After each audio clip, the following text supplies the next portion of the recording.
मोहम्मद अहमद इकबाल। आज हम डिस्कस करने वाले हैं क्लास 1 के चैप्टर 15 इलेक्ट्रोमैग्नेटिज्म को। आज हम डिस्कस करने वाले इसके फर्दर रिव्यू क्वेश्चंस को। आज डिस्कस करते हैं हम 15.5 है हमारे पास है state that current carrying coil in a magnetic field experience a torque.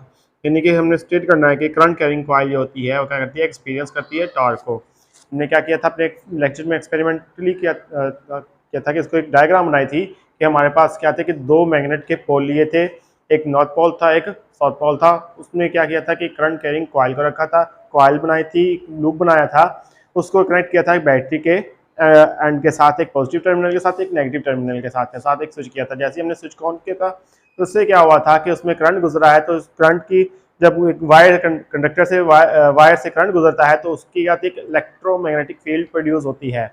जबकि परमानेंट मैग्नेट की भी एक मैग्नेटिक फील्ड होती है जो आपस में क्या करते हैं, इंटरेक्ट करते हैं, जिसकी वजह से उस कॉइल के अंदर क्या होता है, एक टार्क प्रोड्यूस होता है। तो इस तरह हम कह सकते हैं कि जैसे ही करंट कैरिंग कॉइल को हम मैग्नेटिक फील्ड के अंदर रखेंगे तो दो मैग्नेटिक फील्ड क्या होंगे, आपस में इंटरेक्ट होंगे। एक तो परमानेंट मैग्नेट की होगी और एक उस कॉइल की होगी जो इलेक्ट्रोमैग्नेटिक फील्ड होगी उसके साथ इंटरेक्ट करेगी, जिस वजह से क्या होगा, एक टार्क प्रोड्यूस होगा। इस तरह हम कह सकते हैं कि करंट कैरिंग कॉइल क्या करती है, अगर उसको मैग्नेटिक फील्ड में रखें तो टार्क को क्या करती है, एक्सपीरियंस करती है, टार्क उसमें प्रोड्यूस होता है, एक करंट प्रोड्यूस होता है उसके अंदर। नेक्स्ट क्वेश्चन है 6 है हमारे पास 15.6 है what is an electric motor. Electric motor क्या है, explain the working principle of DC motor. DC motor का वर्किंग प्रिंसिपल डिस्कस करना है। तो ये क्या है हमारे पास है, इलेक्ट्रिक मोटर क्या चीज होती है। इलेक्ट्रिक मोटर को हमने देखा है कि इसकी सप्लाई जो होती है वो क्या होती है, एसी सप्लाई या डीसी सप्लाई होती है, करंट की होती है। तो वो क्या करती है, मैकेनिकली मूव करना शुरू करती है। हम कह देंगे कि device which convert the electrical energy into the mechanical energy is called electric motor। इसे हम क्या कहेंगे, इलेक्ट्रिक मोटर कहेंगे। अब हम डिस्कस करते हैं कि डीसी मोटर किसके ऊपर प्रिंसिपल किस प्रिंसिपल वर्क करती है, इलेक्ट्रोमैग्नेटिक इंडक्शन की प्रिंसिपल के ऊपर वर्क कर रही है। जैसे कि हमने वो प्रीवियस देखा था कि क्या होती है कि इसमें एक कॉइल होती है जो कि किसके साथ कनेक्टेड होती है, कम्यूटेटर के साथ होती है। कम्यूटेटर के दो स्प्लिट रिंग है, उसके साथ क्या है, कार्बन ब्रशेज होते हैं जो कि लेड से बने हुए हैं। वो क्या है कि वहां से वायर जा रही है जो कि एक बैटरी के टर्मिनल के साथ कनेक्टेड है। तो नेगेटिव टर्मिनल पॉजिटिव टर्मिनल के साथ जैसे कनेक्टेड होगी तो उसमें इलेक्ट्रिक मैग्नेटिक फील्ड पैदा होगी और वो क्या होगा, टर्न पैदा होगा। उस करंट को रिवर्स करने के लिए कम्यूटेटर वर्क करता है, तो इस वजह से उसमें टर्न होता है और रोटेट करनी शुरू कर देती है। तो ये इस प्रिंसिपल के ऊपर वर्क कर रही होती है, यानी कि इलेक्ट्रोमैग्नेटिक इंडक्शन के प्रिंसिपल के ऊपर डीसी मोटर वर्क कर रही होती है। नेक्स्ट है हमारे पास है 15.7 है कि describe a simple experiment to demonstrate change magnetic field can induced EMF in circuit. ये हमारे पास क्या है कि हमने एक सिंपल एक्सपेरिमेंट को डिमोन्स्ट्रेट करना है कि अगर उसकी मैग्नेटिक फील्ड के अंदर हमारे पास क्या हो, चेंज आए तो क्या होगा, उसमें करंट क्या इंड्यूस होगा। इसको हम डिस्कस करना है। इसको हमने दो एक्टिविटीज देखी थी। फर्स्ट एक्टिविटीज में क्या था कि हमारे पास एक वायर थी, करंट कैरिंग वायर थी, उसको हमने एक परमानेंट मैग्नेट के दरमियान में रखा था और देन क्या किया था, मूव करना शुरू कर दिया। तो जैसे ही मूव करना शुरू कर दिया तो उसके दोनों करंट हमने क्या किया था, उस कंडक्टर को हमने क्या किया था, करंट के उसको गैल्वानोमीटर, दोनों एंड गैल्वानोमीटर के साथ कनेक्टेड किए हुए थे। तो जैसे ही हमने उस परमानेंट मैग्नेट के दरमियान में उस कंडक्टर को मूव किया तो गैल्वानोमीटर की सुई क्या करती है, डिफ्लेक्शन शो करती है, जैसे कि हमें वो बताती है कि यहाँ पे क्या है, करंट मौजूद है या करंट इंड्यूस हो रहा है।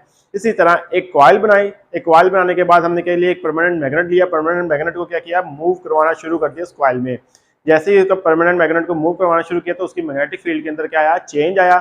जैसे ही चेंज आया तो उस कॉइल को हमने जब गैल्वानोमीटर के साथ कनेक्ट किया तो वहां पे क्या हुआ, गैल्वानोमीटर की सुई ने डिफ्लेक्शन को शो किया। जैसे डिफ्लेक्शन को शो किया तो क्या हुआ, उसमें हमें पता चला कि यहाँ पे क्या है, करंट मौजूद है। जैसे ही वो दूर गया मैग्नेट तो हमने निकाला तो वो डिफ्लेक्शन क्या हुई, शो हुई दोबारा, वो ऑपोजिट डायरेक्शन में हुई, यानी कि वहाँ पे करंट खत्म हो गया था। तो इस तरह हम कह सकते हैं कि मैग्नेटिक फील्ड के अंदर जैसे ही चेंज आता है वहां पे क्या होती है, डिफ्लेक्शन शो हो रही होती है।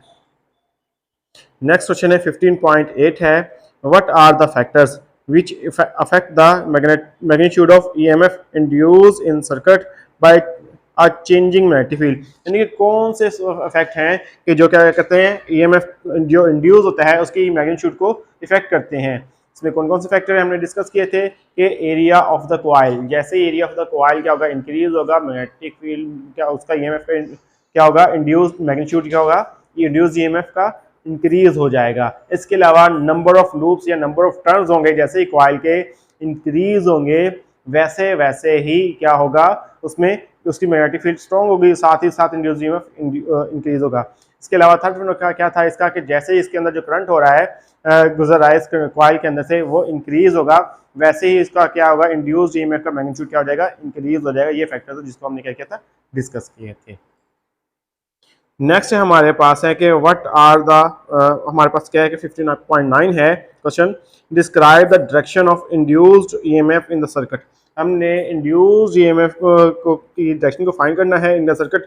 How does this phenomena relate to conservation of energy, ये कंजर्वेशन ऑफ एनर्जी के साथ कैसे रिलेट करता है। हमने क्या किया था कि कॉइल हमारे पास मौजूद है, हमने क्या किया था, उसको अपने हैंड से पकड़ा था। जो हमारे पास कर्ल फिंगर थी वो किसको शो कर रही थी, हमारे पास कर्ल फिंगर जो शो करती हैं वो करंट की डायरेक्शन को शो कर रही थी, और जबकि हमारे पास जो रेक्ट थंब था वो किसको शो कर रहा था, उस जो कॉइल है उसकी नॉर्थ पोल को शो करा था, क्योंकि वो मैग्नेटिक फील्ड इंड्यूस करी थी, इसके नॉर्थ पोल को शो करा था। इस तरह हम क्या कर सकते हैं, इस तरह बता सकते हैं कि ये क्या आता है कि करंट में जो ईएमएफ की डायरेक्शन क्या चीज़ होती है हमारे पास। इसके अलावा फ्लेमिंग्स लॉ की मदद से भी हम क्या कर सकते हैं, फाइंड कर सकते हैं। अच्छा, आगे क्या है इसका, how does this phenomena relate to conservation of energy, ये कंजर्वेशन ऑफ एनर्जी के साथ कैसे रिलेट करता है। देखिए कि हमारे पास क्या था, कॉइल ही थी, हमने क्या किया था, उस कॉइल को में से bar magnet, permanent bar magnet को गुजारा था एंड बाहर निकाला था, या फिर हमने क्या किया था, उसके मूव करवाया था, उसके पास लेके आए थे, दूर लेके गए थे। तो ये क्या हुआ था, हमने काइनेटिक वर्क किया था, काइनेटिक एनर्जी के जरिए कुछ ना कुछ वर्क हुआ था, उस एनर्जी को हमने किस में कन्वर्ट किया, इलेक्ट्रिकल एनर्जी में कन्वर्ट किया। तो ये हम कह देंगे कि ये phenomena law conservation of energy से रिलेट करता है। आगे है हमारे पास है 15.10 है question, draw a label diagram to illustrate the structure and working of AC generator. हमने क्या करना है कि लेबल डायग्राम को ड्रा करना है जो क्या करती है, स्ट्रक्चर और वर्किंग ऑफ एसी जनरेटर को डिस्कस करेगी। इसमें क्या है, सिंपल से हमारे पास है एक हमारे पास लूप मौजूद है जो किसके साथ कनेक्टेड है, दो स्लिप रिंग्स के साथ कनेक्टेड है, और हर एक स्लिप रिंग के साथ क्या है, एक हमारे पास कार्बन ब्रशेज है जो कि लेड के बने उसके साथ कनेक्टेड है।